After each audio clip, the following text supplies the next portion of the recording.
Greetings, my dear viewer. You're on the channel The Price of Cheating. The channel is for those who appreciate traditional family values and condemn adultery. So be sure to subscribe to the channel. Let's get started. It was a Friday, and I decided to leave the hangar earlier than usual. The rest of the crew had errands to take care of, and I figured they'd head out too, especially since I wouldn't be around. I was looking forward to an evening at home with Susan, my wife. We'd known each other for nearly 6 years, and our marriage had just passed the 3.5-year mark. We were both 29 years old. Our intimacy had always taken time to grow, and lately, for the past month or so, she seemed distant. I wanted to do something special to bridge that gap. I picked up a couple of bottles of good wine, some ribeye steaks from the butcher, and a bouquet of roses from an actual florist, not the supermarket. I had a plan: candles, a quiet dinner, and maybe a chance to talk, to understand what had been bothering her. I hoped to show her how much I loved her, with an early night to follow. I arrived home long before she did. Once there, I made sure the house was spotless. I put fresh sheets on the bed and arranged candles in the bedroom. The kitchen table was set with the finest cutlery and napkins we had. I uncorked one of the wine bottles to let it breathe, placing the roses right by the front door so she'd see and smell them as soon as she stepped inside. Roses were her favorite. I prepped my signature dish, potato scallops. I thinly sliced the potatoes, sprayed them with olive oil, added salt, pepper, and a pinch of rosemary. For the steaks, I lightly dusted them with mustard powder. Everything was ready, and all that was left was for Susan to arrive. I was proud of how everything had come together. Now, all I had to do was wait for the love of my life to come home, and my plan was to sweep her off her feet, showing her just how deeply I cared. I hoped the evening would set the tone for the whole weekend. As I finished arranging the potato slices on the baking tray, I heard the front door open. The oven was preheating. I heard Susan call out, "Oliver, are you here?" I found it odd that she had to ask. My car was clearly visible in the driveway, and the roses should have been a dead giveaway. I continued preparing the food, sprinkling the scallops with rosemary, when I heard her voice again. "Okay, we're here first. We'll sit on the couch. It'll look better if we're sitting and he's standing. He won't feel threatened when we tell him." "Tell me what?" I wondered, stepping into the living room, where I was met with a shocked expression from Susan, and another man sitting beside her. It only took a second to recognize him.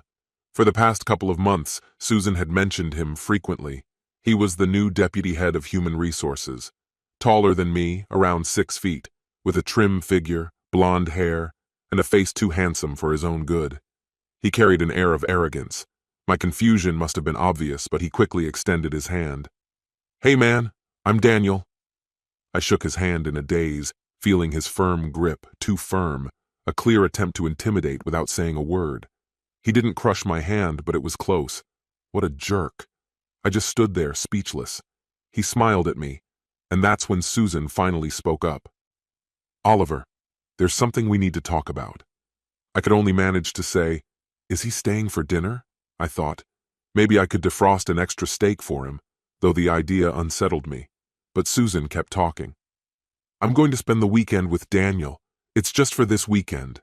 I hadn't seen that coming. "What?" I asked, barely processing her words. "No." Daniel stepped forward and his grin widened. "It's going to be great for you, man. I'll show her things you can only dream of." His arrogance was overwhelming. "She'll be better for you when she's back. It's just one weekend, and it won't happen again." No, this couldn't be happening. "Never," I said, my mind starting to catch up. "If she does this, I'll divorce her." Daniel didn't even flinch. He stepped closer, looking down at me with a menacing presence. "No, you won't," he said coldly. "You won't be able to do anything about it." His voice was low, but the threat was unmistakable. "No," he repeated, as if he already knew how the weekend was going to end. "I can't stop you, but I promise the day you file for divorce, you'll struggle to even stand. From that moment on, your life will be filled with nothing but agony. The decision is yours." He stood beside Susan, smiling at me as if we were having a casual conversation. She'll spend the weekend with me. I have a lot to teach her. She'll come back to you after and I won't touch her again. She'll be faithful to you from then on." He glanced at Susan. "Isn't that right, baby?" Baby? What was he thinking, calling her that? I was too shocked to even think straight.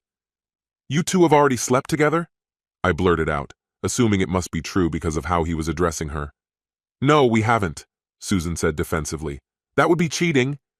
"And this isn't?" I retorted, feeling the weight of the betrayal. I needed a drink. "I'll get you a beer," Susan offered, trying to be helpful. "I can get it myself," I snapped. Daniel placed a hand on her shoulder. "Give him some space, babe. He needs a minute to process everything. We've been discussing this for weeks, and we just dropped it on him all at once. He needs time to accept it's going to happen. He'll come around. They always do." Clearly, this wasn't his first time. I stormed into the kitchen, feeling like Susan wanted to follow, but Daniel held her back.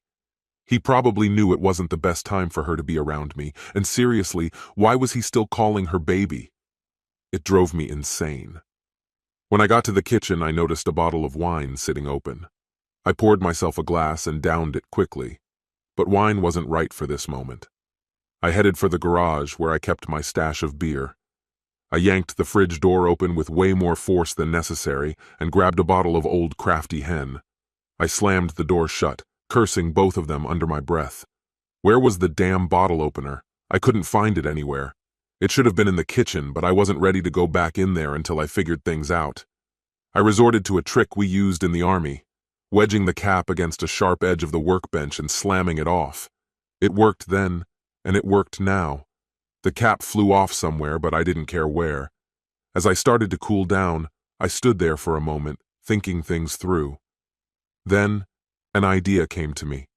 I walked to the far end of the garage, opened a cabinet, grabbed what I needed, and stuffed it into my back pocket. I finished the beer in one gulp, grabbed another, and headed back into the kitchen. This time, I opened the bottle with a proper opener, taking my time.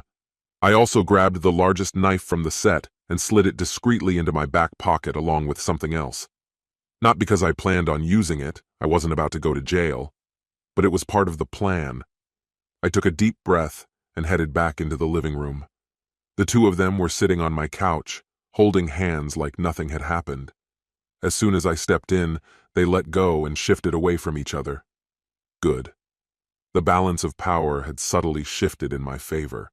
It was clear they were waiting for my next move. I took out my phone and casually placed it on the coffee table, making sure they noticed it was already recording. He rose to his feet, taking in the anger on my face, and spread his hands wide as if trying to calm things down. "Look, man, it's just for a single weekend. That's all," he said, his attempt at being casual only fueling my irritation. I didn't consider him a buddy, not even close. He glanced at my phone. "I see you're recording this. That's fine," he said without missing a beat. "But just know what happens if this makes it online. The pain you'll feel won't just be like breaking a bone. It'll be much worse. You get me? I'm recording this for my own protection, and weirdly enough for yours and hers too," I replied, my tone firm. "Don't even think about sending this anywhere. I'm the Deputy Chief of Staff. Every complaint comes across my desk, and I've got friends in the right places who will tip me off if you try to pull something. It's not about what you know, it's who you know. You follow?" "I do," I said, meeting his eyes with seriousness. "But I've got a proposal on how we settle this." He just smirked at me. Typical, arrogant jerk. I motioned to my phone and said, "For the record, why don't you explain what you plan to do with my wife?" He puffed up, looking proud of himself, like a peacock ready to show off. "I'm taking your wife away for the weekend," he declared. "I'm going to give her a sexual experience like nothing she's ever had. She'll learn new ways to pleasure a man. When she comes back to you, she'll be much better prepared to satisfy you. But don't expect anything until at least next weekend," he added with a smug grin. "She'll be too sore to even walk straight." He chuckled at his own bravado, but I wasn't buying any of it. "And after that?" I pressed. "She'll come home to you after having the best sexual experience of her life, but she's promised me she'll stay faithful to you for the rest of her days. She'll bring you new skills that'll drive you crazy," he said, still smirking. I turned my attention to my wife. "Susan, is this really what you want?" I asked, my voice edged with disbelief. "Yes, Oliver," she replied softly. "It's just one weekend, and after that, I swear I'll be faithful." I glanced back at Daniel. "And if she breaks that promise? Just like she promised to be faithful when we got married. What then? Will you come back and threaten her the way you threatened me?" I challenged, sarcasm dripping from my words. "Or will she fall for the next guy who offers her something even better?" His face reddened. Clearly, no one had ever called him out like this before. "She promised me she'll stay loyal to you after this weekend," he muttered, less confidently now. "Right, and I'm supposed to believe that after everything," I said with a sneer. "You know what? I'll fight you for her." He stood there, a bit taller and broader than me, but all he did was flash that arrogant smile again. "Fine, if that's what you want, but let's get it over with now. I don't want to waste the weekend," he said, clearly underestimating me. "I agree," I replied. Susan, her face pale, covered her mouth with her hands like she always did when she was nervous. "Two men fighting over me? This is so thrilling," she whispered, her eyes lighting up briefly. I shot her a look and growled, "I'm not fighting for you. You're not worth that." Her expression changed, the glimmer fading from her eyes, replaced by a look of realization. "I'm fighting for my dignity," I continued. "If I win, you walk away. You never talk to her again, not at work, not anywhere. If you win, you get your weekend and I won't file for divorce. But there are rules." He still wore that arrogant expression, as if he'd already won. "All right, let's hear it then," he said. "First one to fall on their back loses. No blades, no weapons. Everything else goes. And when it's over, no cops involved, no matter what." I nodded in agreement. "Fine, no police. You carrying any knives?" he asked with a smug grin. Without a word, I reached into the waistband of my pants and pulled out a hefty 30-centimeter meat cleaver, placing it on the table between us. His eyes widened slightly, but he kept his composure. "What's next? You packing a gun too?" he asked, still with that grin. I gave him a knowing smile and produced a realistic-looking air pistol from behind my back, an exact replica of a combat pistol. I wasn't sure if he knew much about firearms, but the look on his face told me he believed it was real. His cockiness faltered, though he tried to keep up the act. "I'm gonna beat you senseless before I throw you down," he spat, the bravado slipping. "Give it your best shot, pal," I replied. "Just remember, no knives, no guns, no police, and anything else is fair game." Yeah, I got it," he snapped. "You're gonna pay for this, you little punk. I might just keep her for a week after I'm through." "If I win," I retorted, "at least I'll know I fought for my marriage. I won't hate myself every time I look in the mirror." Just then, Susan's expression shifted. She had seen this look in my eyes before and realized this wasn't going how she'd imagined. "No, stop," she begged suddenly. "I've changed my mind. Don't do this, Oliver. Please, Daniel, just leave." Her voice cracked with desperation. "I don't want this anymore." But I could tell she understood how much I liked having the upper hand now. I turned to her, my voice low and cold. "It's too late for that. You and him started this weeks ago, and I'm finishing it tonight, one way or another." "Get your phone," I ordered. "You're going to document this." She was in tears, but it was out of her control now. I pointed at Daniel, who stood by the kitchen door. "After you, Evan." He hesitated before walking through the kitchen and toward the back door. I grabbed a few of my billets, following closely behind. As soon as he stepped outside, I slammed my heel into his back, sending him crashing face first into the flower bed. He scrambled up, turning to me with fury in his eyes. I just smiled. "No rules, right?" I said. Not exactly true, but close enough. He was angry now. Good. That was exactly what I wanted. The shift in power was all mine. If he'd fallen on his back, it would have been a bonus, but I hadn't expected him to go down that easily.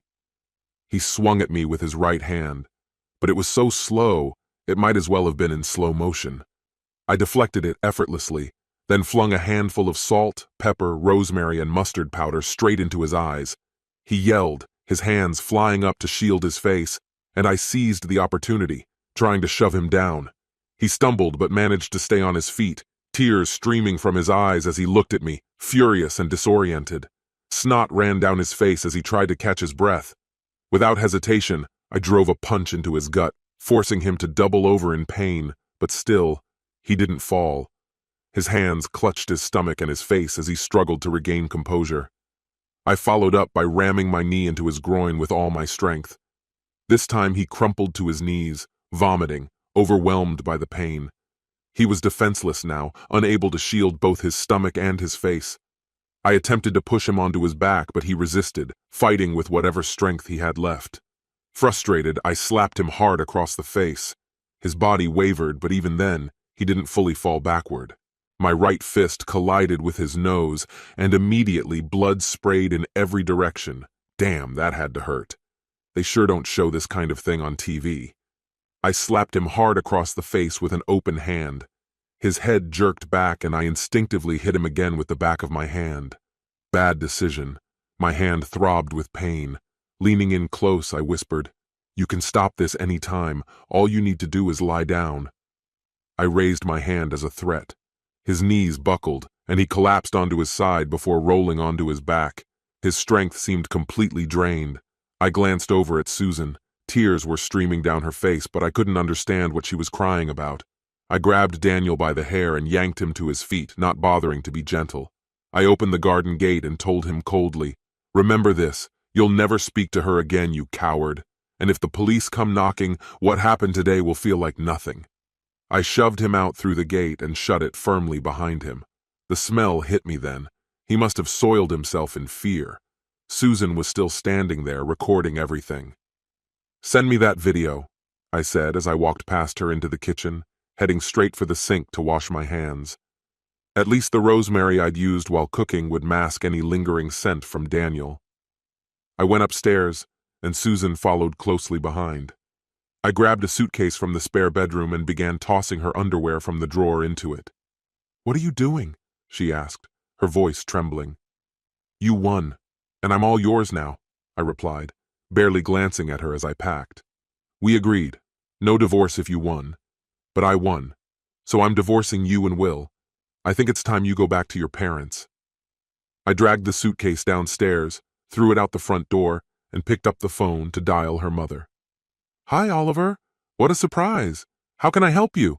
Jennifer answered. "Jennifer, would you mind coming to pick up your daughter? I'm divorcing her," I said flatly, before hanging up. I'd already sent her an audio clip of Daniel bragging about how he planned to spend the weekend with her daughter. Jennifer had simply replied that it was exactly what Susan deserved. After that, I shut off my phone. I took Susan's hand and led her out the door, locking it behind her. She knocked, but I ignored it, and eventually she stopped. I fully expected the police to show up, but they never did. Maybe Daniel was too embarrassed to admit he got beat by someone smaller than him. No matter. I spent Saturday going through Susan's things, calculating the costs. When my grandparents passed away, my sister and I inherited the house. I had to take out a small mortgage to buy out her share. I figured I'd have to repay Susan for her portion of the mortgage as well. I edited together clips of the video and audio I had and sent them to every contact at Susan's workplace I could find. Guys like Daniel probably made plenty of enemies, and I trusted someone would make sure the footage landed on HR's desk. By Sunday morning, Susan's father came by to collect the rest of her belongings. He looked at me and asked, "Is there any way?" But the look on my face cut him off before he could finish. We shook hands, and he left quietly. I have a feeling Susan's parents played a role in making the divorce proceedings so smooth. It's been just over 4 months since I filed the paperwork. It was another Saturday afternoon, and I was in the garage, cleaning my air rifles. I had a shooting competition the next day. Just as I was about to stand up, I heard the doorbell ring. Before I could react, someone called out, "I'll get it!" It was Ava, the woman who helped keep my house in order. She appeared at the door to the garage and said, "There's a woman here who claims to be your wife.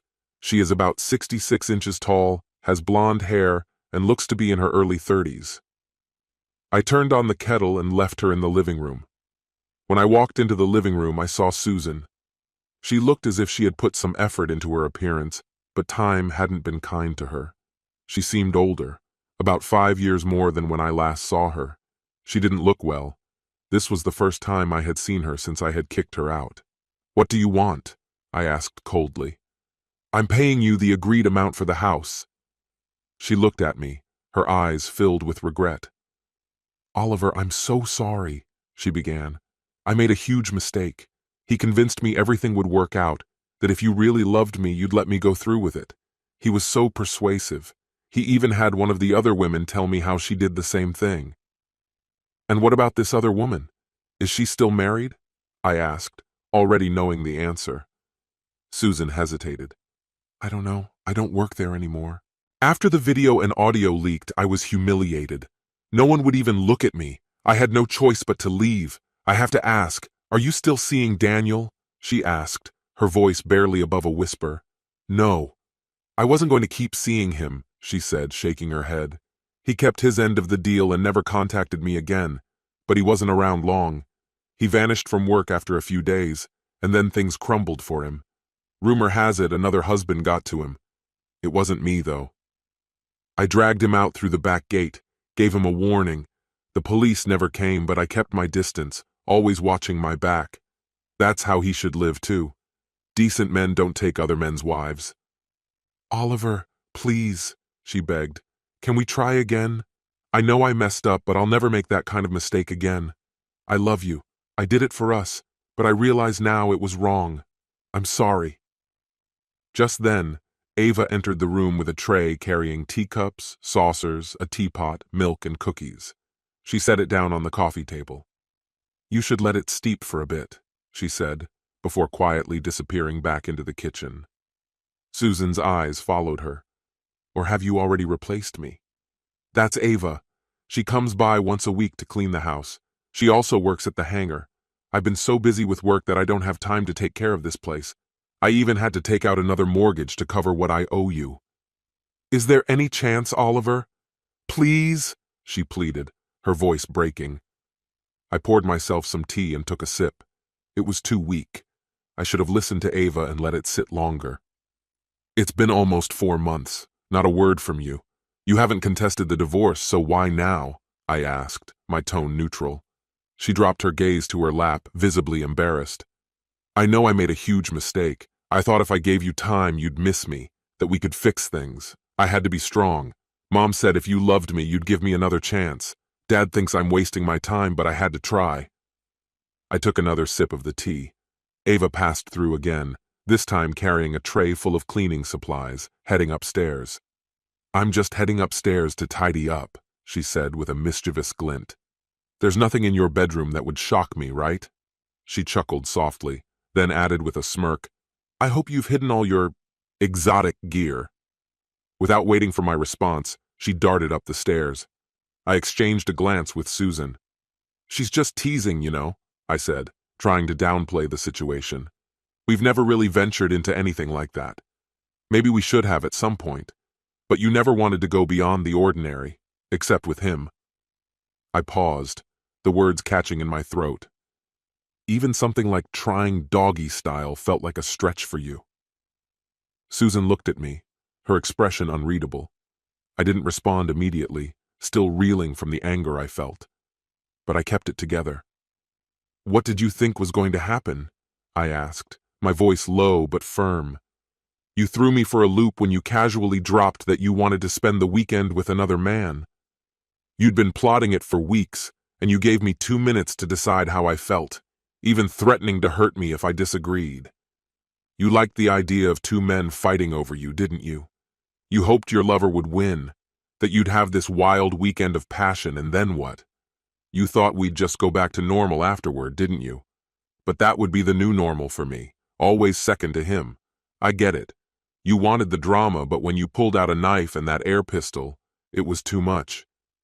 That's when I realized I'd made a huge mistake, and Daniel never stood a chance. I couldn't bear the thought of you ending up in jail because I allowed this to happen. I'm sorry, Susan.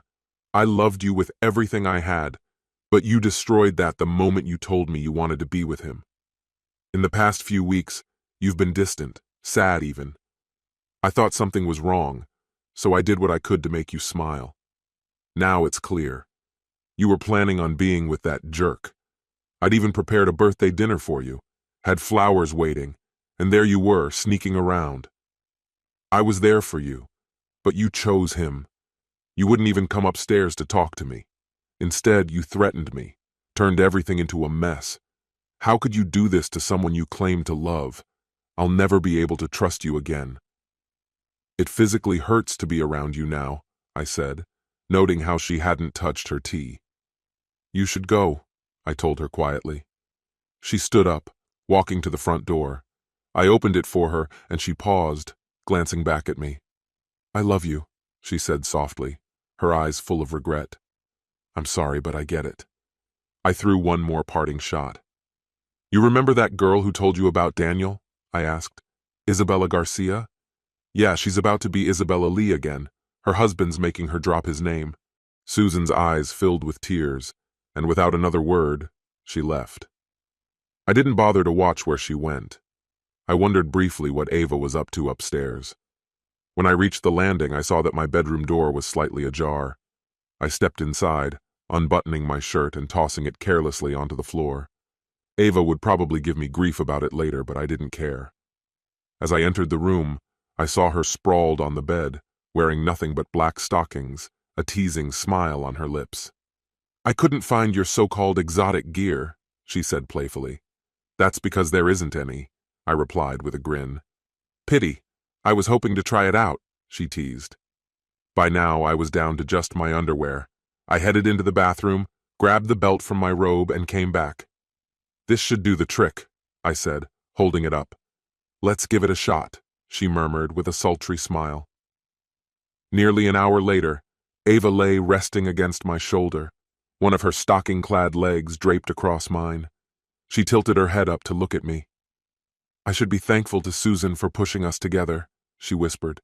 But I can't bring myself to thank someone for hurting you. It doesn't feel right. She smiled softly, then added, When your divorce is finalized and I move in for good, we'll definitely have to explore that side of things again. It was the first time she mentioned moving in permanently, but I didn't mind. As we drifted toward sleep, I heard her whisper, I want to explore everything Susan never did. And with that, we both slipped into a peaceful sleep. This concludes the story. If you like it, then put your powerful like and subscribe to the channel. Greetings, my dear viewer. You're on the channel The Price of Cheating. The channel is for those who appreciate traditional family values and condemn adultery. So be sure to subscribe to the channel. Let's get started. My name is Robert Smith, and it's been a year since my life completely imploded. To be fair, the world didn't just unravel on its own. I was the one who set it on fire. I was the architect of my own downfall, but I didn't act alone. Around 60 other people laid the groundwork for it, and I just ignited the spark. Among them was my wife, and I took a dark satisfaction in watching her and the others fall with the destruction I caused. Before that, I was living in blissful ignorance, happily married, completely in love, and fully content. Our life seemed perfect. We had been married for 5 years, lived in a cozy apartment with friendly neighbors, held stable jobs, and had the support of our families. Financially, we were secure and were even saving for a future that, as it turned out, never came to pass. I wish I could offer some sort of explanation that would make this story coherent, but I can't make sense of it myself. I married my college sweetheart. She was sweet, kind, and had a great sense of humor. She was affectionate and never gave me any reason to doubt her. She wasn't one to flirt or dress provocatively, and I never once questioned her faithfulness. I work as an engineer in a research lab that designs advanced electronics for the military. My wife, Sarah, works in finance at a company called Davis & Davis. They manage the finances of large construction projects and are involved in many major transactions. Her office is downtown, and her colleagues, well, let's just say they aren't the most educated group. They understand money and know how to work spreadsheets, but I always feel like I'm back in middle school when I talk to them. It's surreal. Sarah's colleagues were always looking for an angle. If something wasn't in writing, it didn't count for them. I didn't like that, but I thought it was just part of her job, not who she really was. I couldn't have been more wrong. While geeks work individually and then collaborate to refine ideas, Financiers, like her coworkers, function as a pack. Their group identity is everything. The only time they focus on themselves is when they're climbing the corporate ladder, looking out for number one.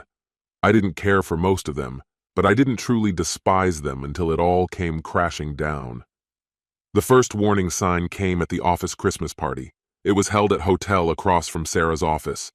Everyone was mingling, and half the time I couldn't tell if I was speaking to a coworker or my wife. The alcohol was flowing, and while I was standing by the bar, I overheard a woman say something odd. "I'll need to talk this over with my husband at work before I agree to anything." It struck me as strange. I wanted to turn and see who had said it, but something stopped me. A voice inside told me to stay quiet, to listen, to blend into the background for a moment. "Well," one of the women continued, "everyone's on vacation next week. I think we'll survive until then." The other woman laughed and replied, "Yeah, it'll be a whole week without crossing the street." Then they both laughed again. You can always rely on a last-minute issue with the bill. That made both of them burst out laughing even more. But what did she mean by crossing the street? Did they really believe they'd have to leave the Christmas party to return to work? I couldn't quite make out what was said, but it bothered me. I remember thinking to myself, wow, I married the right woman. Whatever was going on in their heads didn't sit well with me. Then I shrugged it off and focused on enjoying the party. For the next 3 weeks, I didn't mention it at all. Then, on a Friday night, as I climbed the carpeted stairs from the basement, I overheard my wife say, "All right, I'll get on it right away." She chuckled, adding, "What else is a wife for, anyway?" A wife? What was that supposed to mean? Just as I rounded the corner, I saw Sarah hanging up the phone. "What was that all about?" I asked, trying to keep my tone neutral and free of accusation. She jumped, startled. I had caught her off guard. "Oh, that was Oscar Brown. It's work. I have to head into the office tomorrow, and next week we'll be working late." She continued explaining that they were putting together a financing deal for a new apartment complex planned for J Street. My mind immediately flashed back to the conversation I overheard at the Christmas party. "Sounds like there's some trouble with the bill," I said, trying to make light of it. Jeannie laughed. "I wouldn't exactly call it an emergency, but this is a great opportunity, one we can't miss." I felt a pang of disappointment. We've both been working hard this year. I was hoping we could take it easy this month, spend more time together. "Don't be like that, honey," she responded, her voice firm. "When opportunities like this come up, you have to seize them or they slip away. Don't worry, I'll handle it." I couldn't shake the odd feeling. "What's with all this talk about wives? I thought I was your only husband. How many husbands have you had?"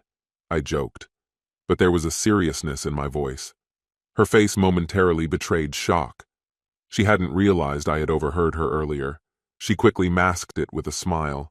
"Oh, don't be silly. You're the only one. That's just how we joke at the office. We spend so much time together on these projects that sometimes it feels like we see each other more than our actual partners. It's just a little inside joke, nothing more." Jeannie's response was light-hearted, but something about it felt evasive. She smiled, but I noticed her hands trembling slightly. "I'll head into work for a few hours tomorrow, and then we'll have the rest of the weekend together, okay?" she promised. The rest of Friday evening passed uneventfully. The next morning, she left for the office as if it were a regular workday, though she dressed casually, which was unusual. The rest of the weekend together didn't actually begin until after 7 p.m. on Saturday. Don't get me wrong, I understand deadlines and hard work. What I couldn't shake was the growing sense of secrecy. It felt like there were parts of our marriage I was only now beginning to notice, parts that had been hidden from me all along. As I waited for Sarah to return on that Saturday, I couldn't stop thinking about how I had always been open with her, constantly sharing stories from work. But I realized that she rarely, if ever, spoke about her job. It was as though she lived two separate lives, one at work and another at home. I hadn't realized until now how much she had compartmentalized her life, keeping that entire part of herself closed off from me. When she finally came home, she headed straight for the shower, while I started grilling steaks. I couldn't stop replaying that strange comment about being a wife in my head. Even if it was meant innocently, it made me uncomfortable. Two things from that Christmas party conversation kept echoing in my mind. The phrase, husband at work, and something about crossing the street, whether literally or figuratively. I couldn't help but recall that across from Sarah's office, there were two buildings. The first was a large medical practice, and the second was a Marriott hotel. At the Christmas party, I couldn't help but notice how familiar many of the guests seemed with the hotel. I tried to convince myself they likely went there for lunch or to meet with clients. However, my sour mood led my imagination down a different, more troubling path. That week, I decided I needed some distance from work, so I started eating lunch in my car. Conveniently, my car was parked just a block from my wife's office, with a clear view of the street leading to the Marriott.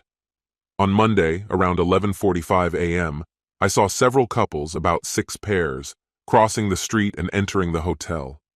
Roughly 45 minutes later, around 12:30 p.m., the same couples strolled back to their offices. Notably, there were no groups of women going to lunch together, only couples. While my wife wasn't among them, the sight left me feeling uneasy. The same pattern repeated on Tuesday with different couples but the same behavior. I realized I couldn't simply stroll into the hotel lobby to observe. Too many people knew me, including my wife. I needed help. What I did next was something I never imagined in my wildest dreams or darkest nightmares. I hired a private investigator, Michael O'Neill. After explaining what I had seen and what I needed to uncover, I handed Michael a photo of my wife. His advice was simple yet agonizing. Forget about it for now, go back to your life, and act as if nothing was wrong. He suggested that it could be nothing, and if it was something, I'd soon find out. I told him I hoped I was wasting my money and returned to work. Unfortunately, I wasn't wasting my money. On Thursday morning, Michael sat me down in his office and broke the devastating news. At 11:45 a.m. on Wednesday, my wife had walked into the Marriott lobby with Oscar Brown's arm around her waist. They picked up a key at the front desk and headed directly to the 4th floor, where they stayed until 12:40 p.m. Michael had a discreet conversation with the porter, which revealed that my wife and her work husband were regulars at the hotel. That conversation cost me $300, and Michael warned that this was just the beginning. To gather irrefutable evidence, we would need a video recording from inside the room, which would require further cooperation from the porter. The thought disgusted me, but I was determined to know the truth. Michael's plan was straightforward but costly. He needed to find out which room my wife and Oscar would use next, rent that same room before and after their visit, and install a hidden camera. This meant paying for 2 room rentals and another bribe. I could afford it, but the emotional toll was becoming unbearable. The next week was torture. I avoided Sarah as much as possible, though she started noticing my strange behavior and asked why I was acting so distant. I blamed it on work, though I doubted she believed me. One night, she wanted to be intimate. I convinced myself that if I hadn't contracted anything yet, I probably wouldn't, so I went through with it, but my heart was absent. The only emotions I felt were anger and pain. It seemed like my marriage was falling apart, and I still had little proof and no explanation. Though I knew she was cheating, I forced myself to wait for the video evidence before passing final judgment. Michael arranged for the room the following Wednesday. By Thursday morning, I had what I needed, the proof and the crushing sorrow that came with it. I sat in Michael's office and watched a 40-minute video of my wife, the woman I had devoted my life to, being unfaithful with Oscar Brown. My world shattered. In that moment, a strange thought crossed my mind, like a dark joke. It reminded me of an old story about a husband who catches his wife cheating, points a gun at her head and says, "Don't laugh, you're next." I promised myself that I would handle this in order. They would pay for what they had done, and then I would leave. Before everything else, I needed to get away for a few days. Staying under the same roof with her was unbearable. I talked to my boss and secured a few days off, clearing my schedule for the rest of the week. If anyone asked, I'd tell them I was called to Wallops for the weekend. I went home, packed a small bag, left a note, and set off heading west. My childhood friend, Charles, lived about an hour outside of Baltimore, and he welcomed me to stay for the weekend.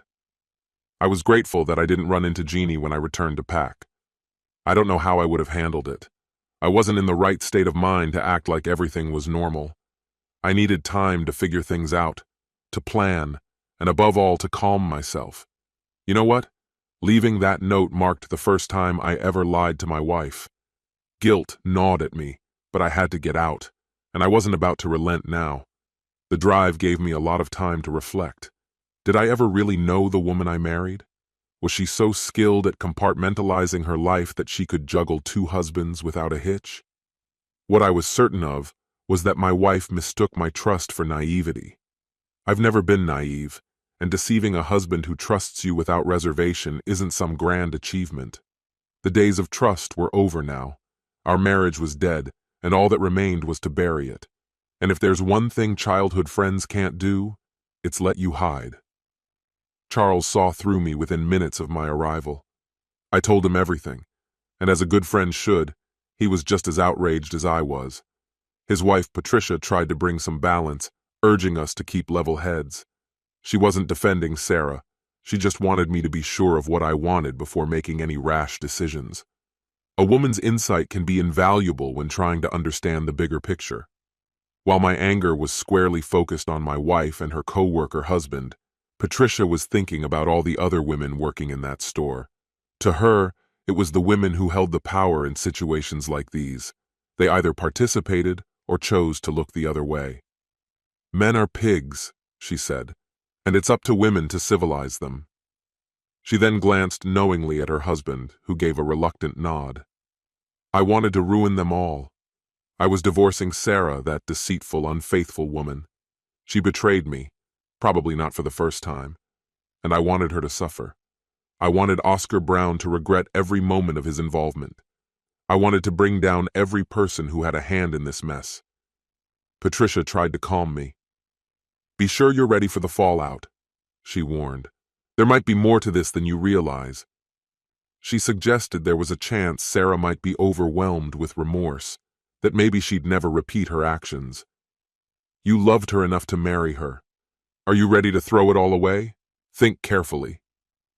Then, I pulled out the video and played it for them. Oscar Brown was a mediocre guy, a paper pusher whose work dealt with finances. While I stayed late at the office, he was off dining at fancy restaurants. He wasn't anything special. For 40 agonizing minutes, we watched as my wife gave herself to him. It was excruciating. She smiled, even laughed, while I felt like I was crumbling inside. Brown wasn't extraordinary in any way, not physically, not emotionally. In fact, the majority of their interaction was dominated by mundane work talk. Even as they undressed, they discussed their current project. During their post-coital recovery, the next day's schedule was on the table, and then they went for round 2. When the video ended, silence filled the room.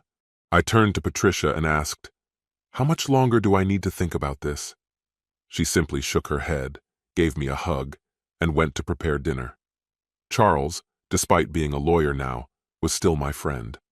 And I suppose that's why I forgave him for all the tough advice he'd give me. His wife taught middle school science, and both of them possessed highly analytical minds. Throughout the weekend, we had numerous conversations, and with their input, I crafted a strategy. Afterward, I called Michael to explain my plan. It would involve some financial investment, but if I exercised patience, it would eventually succeed. We made the decision to split my wife's office into 2 distinct groups. One group included management and those who worked closely with Jeannie. This first group comprised about 10 people, including their spouses. My goal was to completely ruin them, not just harm them, but obliterate their reputations. The rest of the employees would feel the pressure, but I wasn't going to drain my entire savings to take them down. Michael installed cameras in the offices of the executives and others we were targeting. For the rest of us, we filmed ourselves entering and exiting the lobby. When the time came to file for divorce, I planned to sue the company and share the incriminating evidence with the spouses of the employees. I spent much of that weekend wondering if I had ignored the warning signs. Surely there must have been clues. She never seemed distant or unloving. She was always supportive when I discussed my work. Could she have truly lived a double life without any guilt? Was she a sociopath? Her anxious reaction when I asked about that wife comment on the first Friday hinted that she was aware of right and wrong, or at the very least, that her actions might have consequences. I couldn't wrap my head around how someone could go through two separate lives without ever breaking down. It dawned on me over the weekend that by leaving town, I had handed Sarah and her work husband the perfect chance to use our home for their own purposes. I got angry thinking about it, but then I realized it no longer mattered. I was going to divorce her no matter what. Just in case, I decided I'd leave her the bed and take whatever else I wanted. I braced myself for the deception ahead and returned home that Sunday night. To save money, we decided against booking multiple hotel rooms for work spouses, except for my wife and her co-worker, Mr. Brown.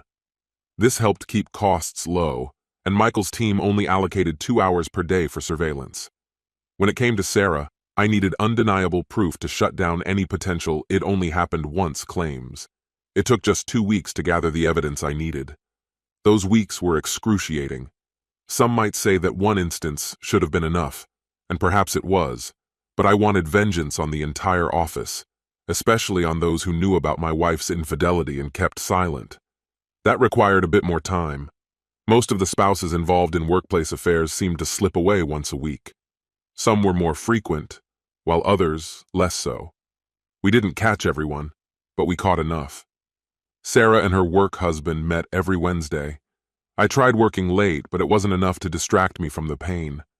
On Thursday, I orchestrated another emergency trip to Wallops, though I actually stayed at a hotel near work that night.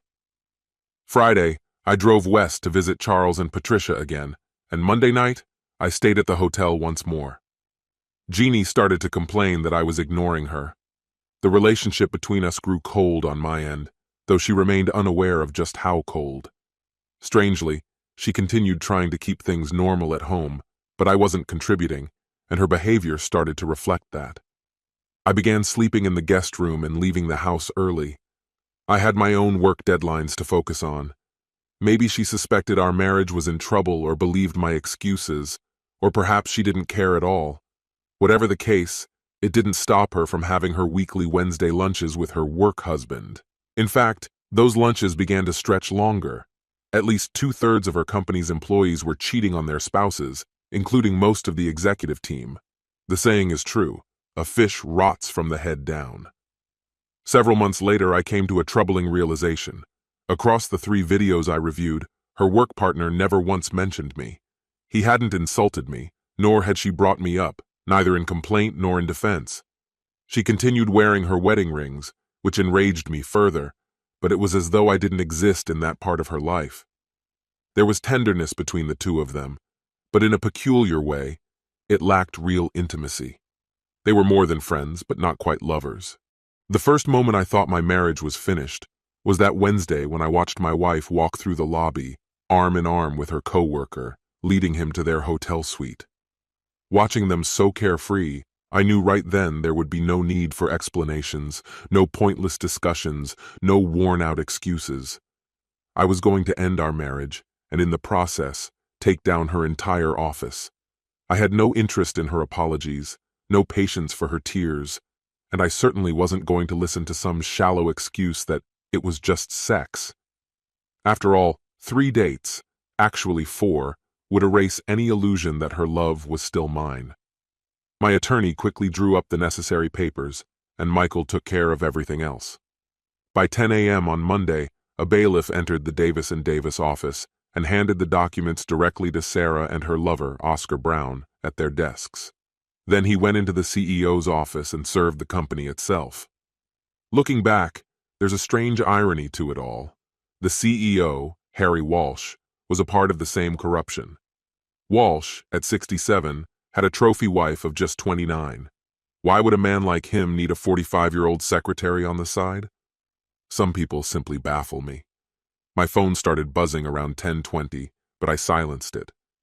Meanwhile, Michael's team began distributing manila envelopes to the real spouses of everyone involved in the scandal. Some contained pictures, others videos, but all were filled with incriminating details that could be used in divorce proceedings. Oscar Brown's wife, in particular, received a bulky package. Some others just got letters laying out what had been happening at Davis & Davis in case they wanted to confront their spouses at home. Each envelope included a simple note. In the interest of full disclosure, you can thank Jeannie Smith for this information. I couldn't help but wonder how many friends my unfaithful wife would have left come Tuesday morning. Davis and Davis crumbled almost overnight. My lawsuit against the company was the first of at least 20 more that followed.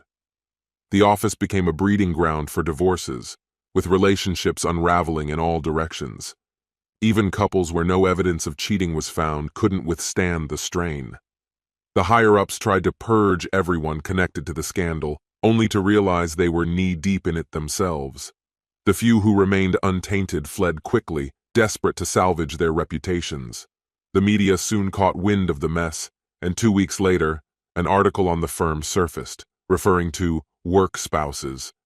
I can't help but think it came from some clueless husband who couldn't grasp how corporate life really worked. Business spiraled after that, and the office shut down within 2 months. The building sat vacant for nearly a year. Eventually, Sarah and I met at my lawyer's office. She cried, a lot. After weeks of frantic messages, anger, denial, bargaining, pleading, she finally admitted her part in it all. She claimed she got swept up in the thrill of the high-finance lifestyle. How sex with a colleague was tied to finance, I have no idea, but it seemed to be woven into the culture. Her remorse was short-lived. Soon enough, she was trying to shift the blame onto me, saying I had failed to communicate my issues with her. My fault? Absolutely not. You shouldn't have to remind your spouse not to sleep with their coworker. You certainly shouldn't have to remind them not to get a work husband in the first place. I never fully grasped why Sarah cheated, and she never truly explained it. All I knew was that the woman I thought I knew, sharp, driven, honest, had become someone entirely different. She'd become deceitful, sneaky, living by the belief that what I didn't know couldn't hurt me. Michael told me that she and Oscar only met on Wednesdays, during lunch breaks. Oddly, my being away over the weekends wasn't used as an excuse for them to meet. She seemed to have created her own warped version of dual loyalty, one that allowed for infidelity, but with specific limits. Michael speculated it was some sort of twisted team bonding exercise. The Davis and Davis culture fostered a loyalty that, bizarrely, expressed itself through sleeping with coworkers. Each affair seemed to be confined to one partner, the person they worked most closely with. They believed they were smarter than the rest of us, more capable somehow. Whether this secretive dynamic led to greater risk-taking or just a bizarre social contract, I'll never know. I wish I could say I stopped caring about it, but I never did. I never stopped caring about the marriage I had with Sarah or the chain of events that led to its collapse. I could have spent the rest of my life trying to make sense of these people and their twisted logic. But instead, I chose to walk away. I sought vengeance, but the outcome was far from what I anticipated. I triumphed in court, but the company's funds were depleted, and Oscar Brown nearly lost everything in his divorce.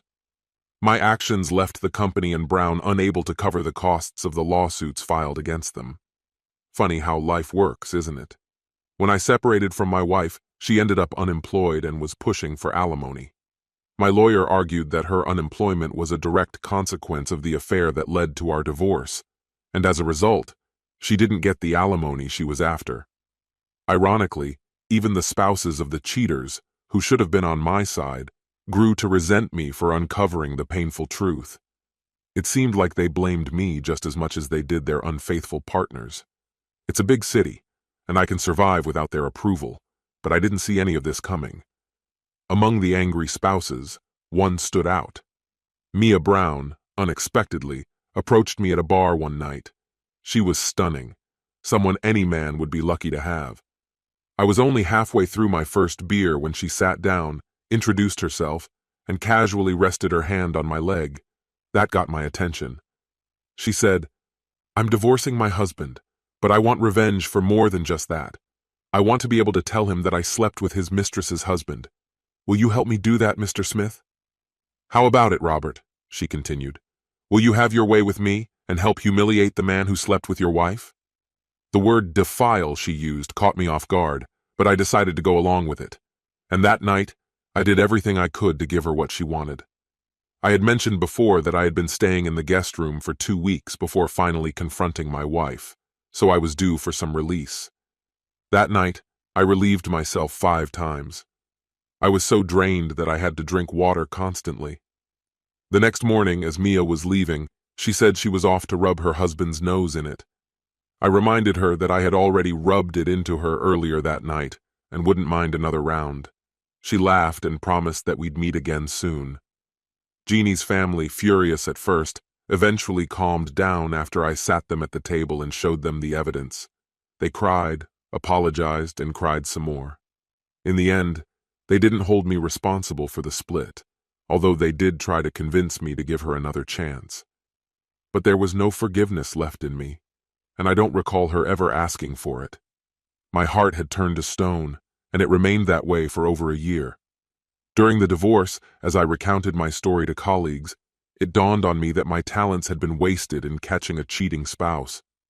I'm skilled in advanced electronics, yet her infidelity was uncovered with something as simple as a sandwich eaten in a parked car, a bribed doorman, and miniature cameras anyone could buy online. It struck me how easy it was to catch them and how carelessly they hid their affairs. I overheard just a couple of conversations, and from there, everything unraveled. Couples parading across the street didn't even try to hide their affairs. The audacity was staggering. In the suburbs, people worry about what the neighbors think, but it's amazing how long some manage to hide it. I began to question if the world around me bore any resemblance to my reality. Does everyone behave like this?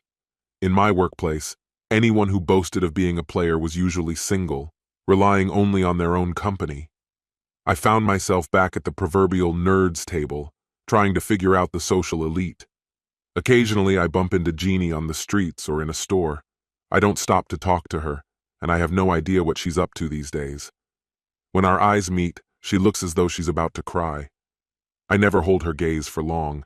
The sight of her still tears at me. I turn away, and she knows to keep her distance. I'm no longer the man she married. The life I once had is gone, and I'm in the process of starting anew. As I said, I lit the match and watched everything explode, but I didn't expect the debris to shred my own heart. This concludes the story. If you like it, then put your powerful like and subscribe to the channel.